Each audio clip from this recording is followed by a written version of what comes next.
பாத்திமா. அனைவருக்கும் இனிய காலை வணக்கம். என் பெயர் ஹிதாயா பாத்திமா. நான் 4ஆம் வகுப்பு படிக்கின்றேன்.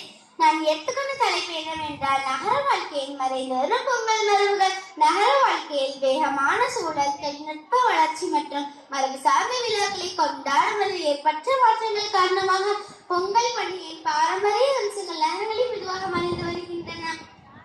மக்கள் மண்பானைகளுக்கு பதிலாக குக்கர்களை பயன்படுத்துவது, சமூக பன்னாட்டுகளை குறைத்து வீட்டிற்குள் முடங்குவது மற்றும் விவசாயம் போன்ற வாழ்க்கை முறை. நகர வாழ்க்கையில் பொங்கல் மறைவதற்கான காரணங்கள்: மாறி வரும் வாழ்க்கை முறை. நகரங்களில் வேலை, படிப்பு காரணமாக மக்கள் கிராமப்புறங்களில் இருப்பது போல் இல்லாமல் பண்டிகை கொண்டாடும் நேரம் குறைந்துள்ளது. தொழில்நுட்பத்தின் தாக்கம். மொபைல் போன்கள், இணையம் போன்ற தொழில்நுட்பங்கள் வாழ்க்கை முறை மாற்றுகின்றன. கரும்பு, மஞ்சள் கொத்து, பனங்கிழங்கு போன்ற பாரம்பரிய பொருட்கள் நகரங்களில் கிடைப்பதில்லை அல்லது விலை அதிகமாக உள்ளது.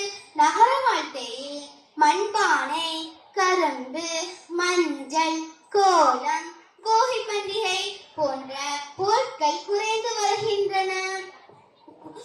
பொங்கல் நண்டத்திற்கு விழாவாக இருப்பதற்கு பதிலாக வெறும் சடங்காக மாறி வருகின்றது. பாரம்பரிய விவசாயம் சார்ந்த கொண்டாட்டங்கள் மறைந்து டிவி பார்ப்பது அல்லது குக்கரில் சமைப்பது போன்ற நவீன பழக்கங்கள் மேலோங்குகின்றன. நகரங்களில் பொங்கலின் பாரம்பரிய அம்சங்களை, அவற்றின் முக்கியத்துவத்தை எடுத்துரைப்பது அவசியம். அனைவருக்கும் இனிய பொங்கல் நல்வாழ்த்துக்கள். நன்றி. Wow, very good speech, Hidayah Fatima. Excellent speech.